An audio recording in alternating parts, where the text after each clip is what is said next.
Sollis. Better insights for better outcomes. This session was recorded live at our Advances in Population Health Management workshop in London, November 2018.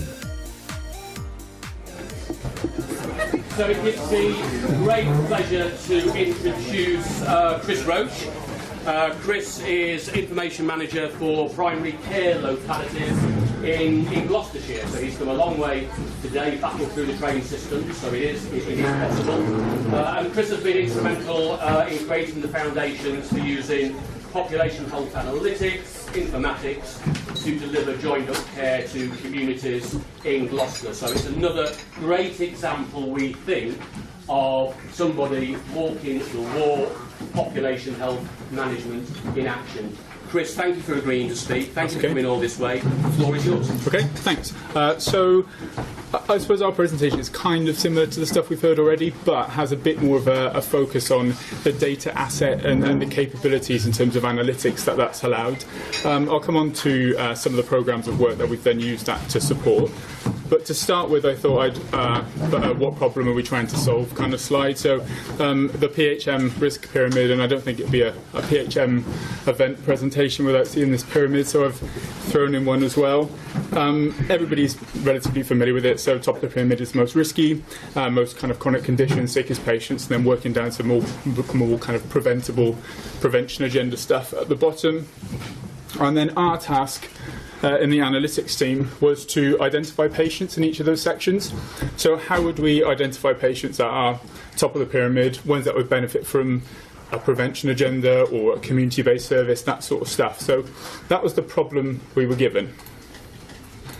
This is just a brief history of us working with Sollis. So we started, I think we first contracted in 2012-13, and that was for the risk strat tool to support the unplanned admission DES. And we kept that for pretty much 5 years. And right towards the end of that, we realised actually there's quite a lot more potential in this than just identifying the top 2% of patients most at risk of being admitted, which they were kind of doing at a practice level. So we made a case to extend that for a pilot of another 12 months, which we did. And then what we wanted to do with that is get primary care data into our warehouse, as well as using the Clarity tool. And the support programs like our high-intensity users, our complex care at home, which is kind of similar to the Croydon thing we just saw, and population profiling. So, and kind of always bearing in mind that throughout that there was this push from the wider national agenda and influences like PHM, SDP, ICS work in the 5-year forward view, IT strategy and the local digital roadmap.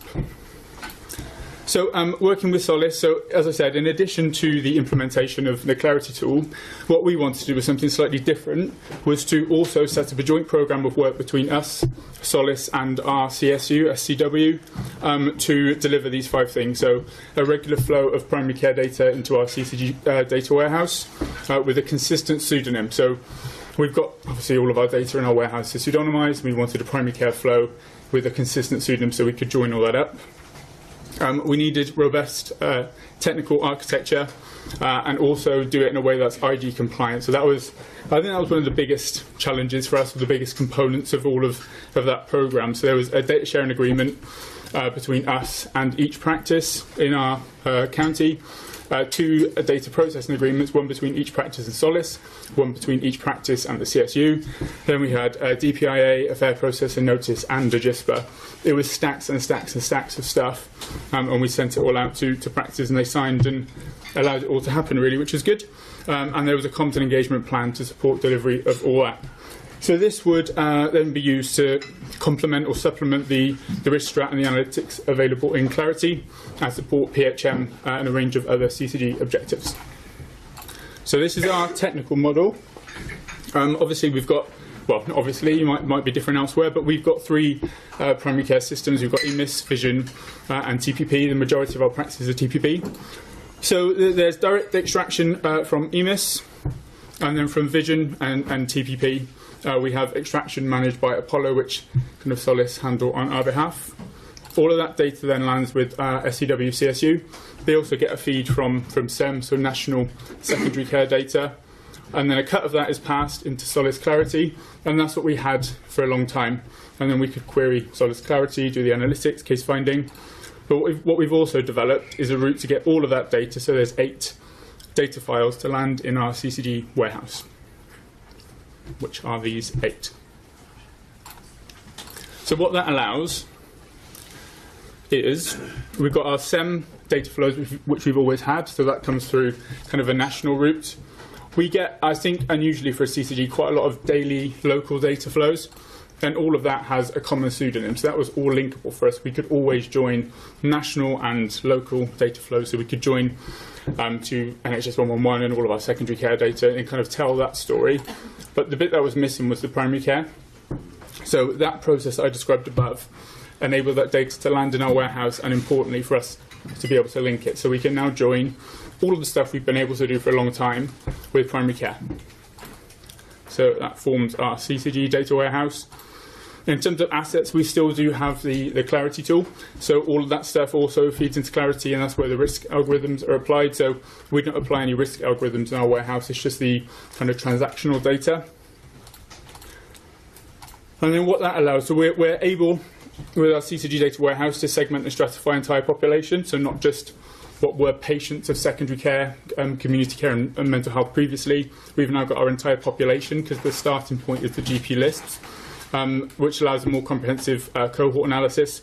We're able to look at patient-level resource usage across the entire pathway, so we can pick a patient and say in a period how many primary care appointments, emergency admissions, ED attendances, community, mental health, 111, we can really get a really good picture of the resource that patient is putting on the system, and we can continue to support case finding, monitoring and evaluation. So with Clarity, we can do the risk algorithms, we can do the analytics and the re-ID function at practice level, which is one of the big kind of pluses for the Clarity tool, is in that it allows the re-ID in a kind of IG compliant way. We're still able, again, to segment and stratify, but with a slightly different set of variables, so we can use a risk algorithm in that, and we can still support case finding. And obviously those two things kind of supplement and complement each other, but at the moment we can't join those two data sets, so we can't join our warehouse to the risk data. So having that common pseudonym, like I said, allows all of the data in the CCG warehouse to be joined up. So starting with the patient, there's a common pseudonym, so all of our data in our warehouse has a consistent, because we're a CCG we can't land PID, but we can convert that NHS number into a common or consistent pseudonym. And then what we stick on that is demographic stuff from NHAIS and various other kind of demographic sources. That includes deprivation, some wider determinants, gender, age, all the usual stuff. And then from the primary care data, we attach all the chronic conditions to that patient, and that includes all the QOF, non-QOF, and electronic frailty index, all derived from read coding. So we've got a really rich data set already in terms of describing our population. But because we've got a common pseudonym, we can attach primary care appointments, which is all the appointments and read-coded events. There's a secondary care activity, which is ED, outpatients, AEC, admitted patient activity, elective, non-elective, all kind of the core stuff. Community service use, so we've got district nursing, integrated community services, our rapid response service, that's all strung along against the patient, and also mental health service use. So, and the other thing that I've not put on here, but we also have the smaller stuff in terms of volume, like the NHS 111, the SWAST stuff, which we're working on getting. So what this allows is an approach starting with the whole population, not just our patients. So when we were looking at our secondary care data as our starting point, and that was they were already patients to services. Now we've got our whole population, and we can much better understand those patients. So we've also, that allows us to better support population health management, but importantly, it's the comprehensive cohort analysis that allows, which has been a big benefit for us. Social care and SWAST are not currently included, but we are kind of going after that now, so a programme of work has started to add that into that chain as well. So now we've got that, there are some initial work programmes that we've started to support. So our high intensity users programme, which are those patients right at the top of the pyramid. So one way, we have underlined one, because we didn't want people to think this is the only, not people here, but people in our organisation to think that frequent attenders is PHM and it's done. So we've said one way we've used the data to support PHM is the development of our frequent attenders report, and that's kind of looking across, if I just scroll through this, because I've talked about a lot of it already. So it's kind of looking across that patient level data set I described, and what we've made is a set of rules and definitions. So I think our definition is something like 12 ED attendances, or 6 emergency admissions, or I think 10 contacts with mental health, a number of contacts with mental health liaison and ED, and what we've done is we run that query on that patient level data set and returned all the patients that are high service users. So taking a much more kind of patient-centric look to our data rather than just something that is all kind of reporting in silos. So what has that allowed? So we've got some analytics to show you off the back of that. So initially we've got a high intensity user cohort, and I think it represents about 0.1% of our population, so 650 people-ish. And what we're able to do initially is, because we've got that demographic stuff, we can describe them in terms of their deprivation. So we can see how you can see, I think on the left-hand side of that chart, that's the 10% most deprived people in our population, and 25% of the frequent attenders happen to fall in the top decile. So there's that really strong correlation between deprivation and high service use, which I think touches on the point you were making earlier. The other thing we can do, which has been really useful, is describe the cohort in terms of disease prevalence. So again, I don't know if you can see all these, but the bars represent the disease prevalence of the QOF conditions for the frequent attender cohort, and the blue dots are how that compares to the population in general. So you can see pretty much they're sicker, which is kind of what you'd expect. But you can get like a factor on that. So really small, but something like, I think severe mental illness has about a 1% prevalence in the population, but almost an 11% prevalence in our frequent attender cohort. So again, just much better understanding of our cohorts. And then this is something we've developed, which looks at what this represents is one patient's contact with services in a year. So each triangle is a contact. The red and pink stuff is ED and emergency admissions. Blue, I think, are community services. The pink triangles are primary care. So you can see really recently here, almost every day, contacting primary care. And then the second, so that was our first programme, so it's frequent attenders. The second programme was our complex care at home service, which is kind of similar to some of the things we've heard already. So the aim of that service is to aid self-management, to better support patients, to remain at home, case management, multidisciplinary preventative care at home, practitioner, team skill mix, which is flexible, and positive risk-taking. So the way we did that, and this I think is a really similar approach to the Croydon explanation, is we worked with Sollis. So I think Sarah came down to one of our practices and pretty much followed that approach. So she worked through with clinicians a set of variables that might identify a cohort of patients suitable for this service. That was tested and refined, and then once we had that, the tile was built within Clarity and made available to every practice in our county. So everyone can run those queries with the expectation that there will be individual practice level kind of refinement on that as it's needed. So this is just a case study of one of the patients that was found through the Sollis query. So it's a 37-year-old lady. She's a single parent, socially isolated, fibromyalgia, chronic pain, type 2 diabetes, hypertension, anxiety, a lot of stuff going on, a lot of long-term conditions. So the query within Clarity identified this patient. And then this is the interventions that came off the back of that. So that patient was identified, referred to the complex care home service, and these were the interventions. So deprescribing, particularly for her pain meds. A personal health budget was requested, a grant for a personal trainer, personal support and parenting support. So a lot of stuff went into that patient off the back of finding them through the Clarity tool. So this is some of the analytics, again, for the complex care at home cohort. So this describes them in terms of the number of long-term conditions. So you can see the biggest bars are patients with 3 or 4 long-term conditions. That's the right sort of cohort for complex care at home. It's not the super sick, it's not the well, but it's the ones with some stuff going on that we want to try and kind of catch upstream. And then the next is the Efi Score. So again, for that cohort, we can look at how they fit into one of the 4 frailty categories. And again, the top 2 represent moderate and mild. So the majority of them have an element of frailty, but they're not the most severely frail.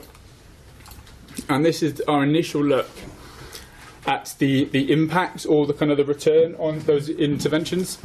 So the blue line represents this spend on emergency admissions for the complex care cohort, and the vertical line represents an intervention, and then the red is our projected spend for that cohort had there not been any intervention, and the blue line measures actual spend. So you can kind of see that the gap between actual and projected is a saving in terms of spend on emergency admission for that cohort. Sorry, if I should go back to there. So the way we did that is we got our NHS numbers for those patients that were seen by the complex care at home service. That went to the Desgro, that would be pseudonymised, and then again had the common pseudonym, so it allowed us to then pick up patients that had been on a programme and join it to our entire warehouse to do a kind of really comprehensive evaluation. So this is the final slide, I think. So this is just our challenges, barriers and lessons learned. So there's been quite a lot of stuff so far, and we're far from finished, so it's not a finished product. So choosing the right patients was one of the things we needed to and are still working on. So I've got impactability in there again. I think it's just a bit of a buzzword.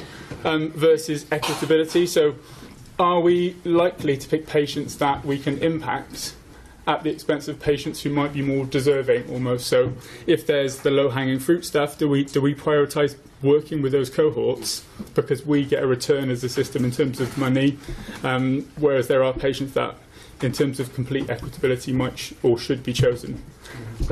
Evaluation, so measuring impact and return on investment is difficult. So the one thing we showed with that projection and the actual spend is one where we've tried to do it, but it's not perfect, but it gives us an indication.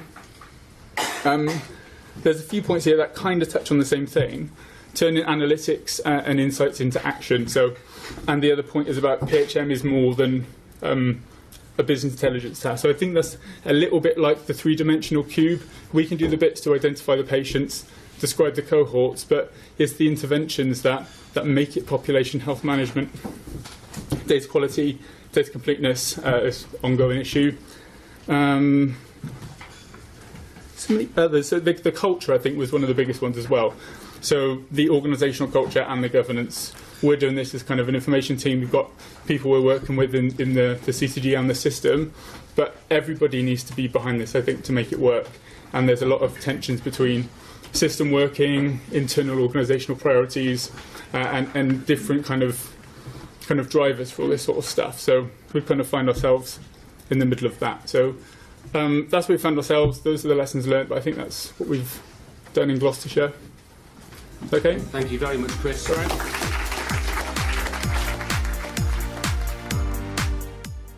For more information and insights, visit our website sollis.co.uk.